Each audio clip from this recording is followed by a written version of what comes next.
Hi everyone, welcome back to the channel Simplified Education. So in the previous video मैंने कहा था कि I am going to share all the resources that I have. तो मेरे पास physics chemistry and biology के बहुत सारे important questions के पीडीएफ पड़े थे that is given by my teachers. So I thought कि मैं आपको उनके साथ शेयर कर दूं सो दैट अगर आप वो टॉपिक्स भी कर जाते हो you can score even above 90. ठीक है. तो सबसे पहले आज हम देखेंगे फिजिक्स का.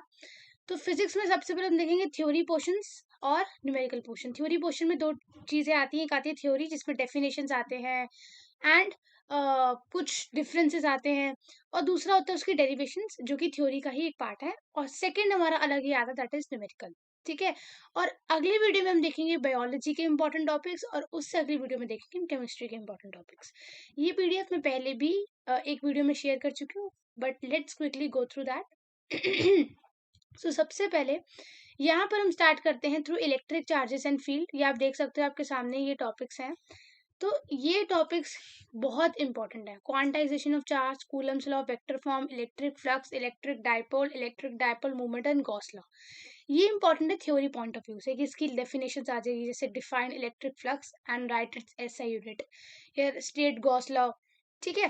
फिर ये आती है इसकी derivations. This is very important. मैंने अपने एग्जाम टाइम में, जब मेरे पास बहुत कम टाइम बचा था, तो फिजिक्स में मैंने सिर्फ यही टॉपिक्स करे थे and I score 76 out of 100. ठीक है. यस. सो ये जैसे torque on a dipole, application of Gauss law. ठीक है. ये सब डेरिवेशंस आ गए और कुछ डायग्राम्स आ गए. तो ये आपने अच्छे से देखनी है. नेक्स्ट हम चलते हैं इलेक्ट्रिक पोटेंशियल कैपेसिटेंस. इसमें सिर्फ properties of electric equipotential surface ही है थ्योरी में. बाकी ये सारी आपकी होगी डेरिवेशंस. ठीक है. This is all your derivations. Numerical पे भी आएंगे. उसके बाद आते हैं current electricity. This is the theory topics and this is the derivations. ठीक है. ब्रीथ स्टोन ब्रिज हो गया, vector form of Ohm's law हो गया, रिलेशन हो गया. ये बहुत इजी है और बहुत इंपॉर्टेंट है. I is equal to any A B D.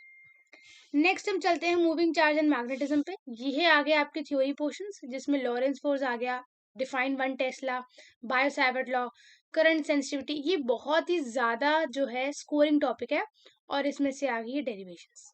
ठीक है. आगे चलते हैं. Then we have the magnetism and matter, जिसमें से सबसे ज्यादा क्वेश्चन आता है डायमैग्नेटिज्म, पैरामैग्नेटिज्म एंड फेरोमैग्नेटिज्म से.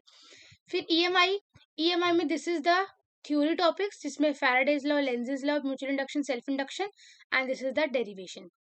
देन हम चलते हैं एसी पे. एसी में कोई थ्योरी टॉपिक नहीं है, सिर्फ और सिर्फ डेरिवेशंस ही हैं एसी में. तो next we have the EM waves. EM waves में properties of electromagnetic wave, electromagnetic spectrum, ये सब इंपॉर्टेंट है. रे ऑप्टिक्स में डेरिवेशंस इंपॉर्टेंट है, lens maker formula, microscope, telescope, ये सब, और टीआईआर. वेव ऑप्टिक्स में हाइगन प्रिंसिपल. ठीक है. Law of reflection, law of refraction, this is very important derivations. ये हर साल रिपीट होते हैं. Every year this question has been repeated. Then we have the dual nature of magnetism, dual nature of radiation and matter. इसमें ये सारी derivations, ये सारे टॉपिक्स हो गए और एक डेरिवेशन हो गई ये वाली. Then we have the atoms. Atoms में this is the theory topic and this is the derivation. You still have 1.5 to 2 months to prepare for this. You can easily prepare this topic. आपको अगर एक second पहले देख लेते हैं. फिर आगे nuclear and last we have this semiconductors. For example if you have a very less time left and आप चाहते हो सिर्फ वही चैप्टर कर लूँ जो बहुत ज़्यादा इंपॉर्टेंट है, बहुत ज़्यादा ईजी है, then you can do semiconductor and modern physics. Modern physics is considered to be easiest one. Then आप जो है वेव ऑप्टिक्स कर सकते हो. रे ऑप्टिक्स में इजी टॉपिक्स कर लो जो कि जैसे डेरिवेशन है जिसमें रट्टा मारने वाली चीजें वो कर लो. ईएम वेव्स में properties of electromagnetic wave and electromagnetic spectrum कर लो. ठीक है.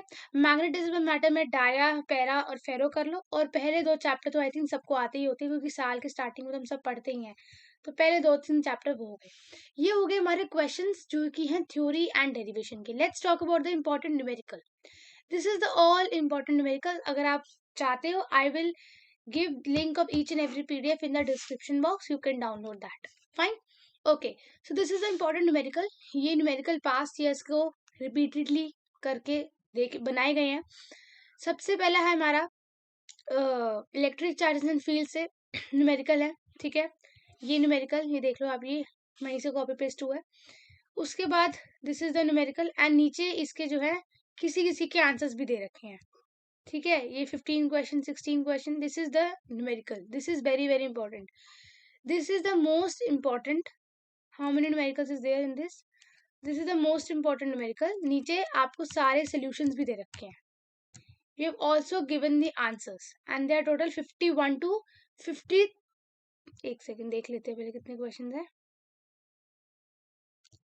Okay, so there total 60 questions, 60 numericals, जो कि बहुत ज़्यादा ज़रूरी हैं. बट बात ऐसी है कि ये एकदम से सॉल्व नहीं होते. इसके लिए आपको कॉन्सेप्ट क्लियर करने पड़ेंगे.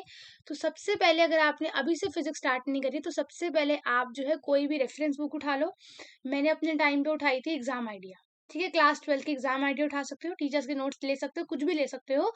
पर सबसे पहले ये चीज़ें पक्की करो, ये डेफिनेशंस, ये टॉपिक्स पक्के करो, फिर डेरिवेशंस पक्के करो, और उसके बाद अगर टाइम मिल जाए then go through with this numerical. सीधा न्यूमेरिकल में आके बैठोगे तो न्यूमेरिकल भी नहीं होंगे, और जो थ्योरी और डेरिवेशन जो इंपॉर्टेंट टॉपिक्स है वो भी नहीं हो पाएंगी. Right? So this is the important numerical and this is the important topics of physics. So in the next video we will going to talk about the important topics of chemistry and important topics of biology. If you want this PDF, just do let me in the comment section below. I will provide the link to you. And yeah, so that's it for this video. Until the next video, keep practicing and thank you so much.